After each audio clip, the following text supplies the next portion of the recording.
Traceability is an important component to food safety. Consumers want to know where their food comes from, but more importantly, if defects occur, they want to know that the food system can manage the removal of contaminants before they reach store shelves. This places a high degree of accountability in the hands of producers. However, with accountability comes responsibility and transparency.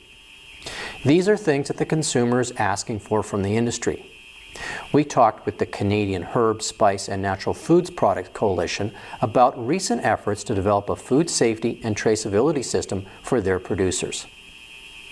I'm here with Connie Kehler from the Canadian Herb, Spice and Natural Health Products Coalition. Did I get that right this time? You did. Wow. You did. Very good. That's a mouthful. Now, this is a fairly new organization. We're about 8 years old. About 8 years old. Yeah. And you've also done some major work with food safety. So first of all, tell us a little bit about the organization. Okay. And then we'll talk about your initiative. A number of years ago, we across the country, a whole bunch of us, different associations and groups, felt that we were too fragmented and needed to work together.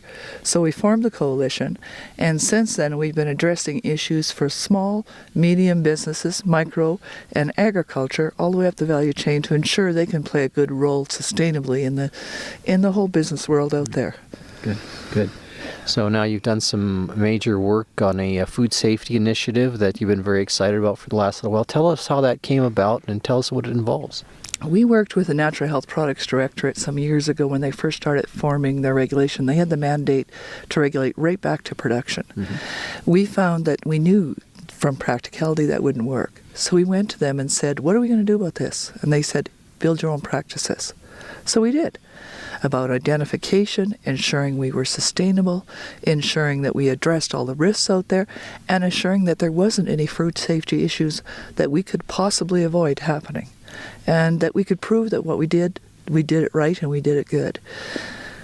So we investigated. We worked with Agriculture and Agri-Food Canada under their Growing Forward funding for part funding and the industry.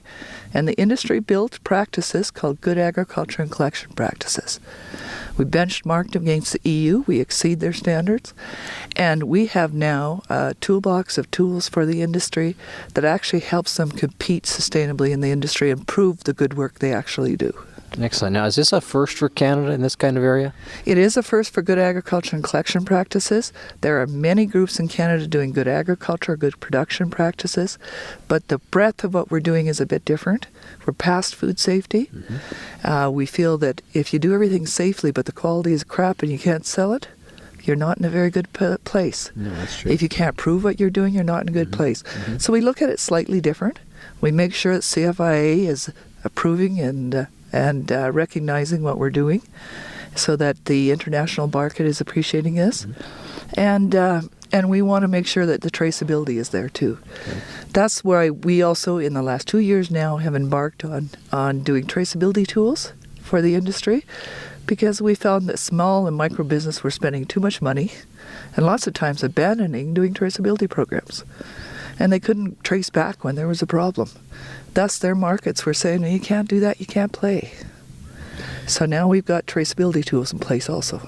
Good. Can you give us an example of how the producer's using that, or how it's implemented and how the process works?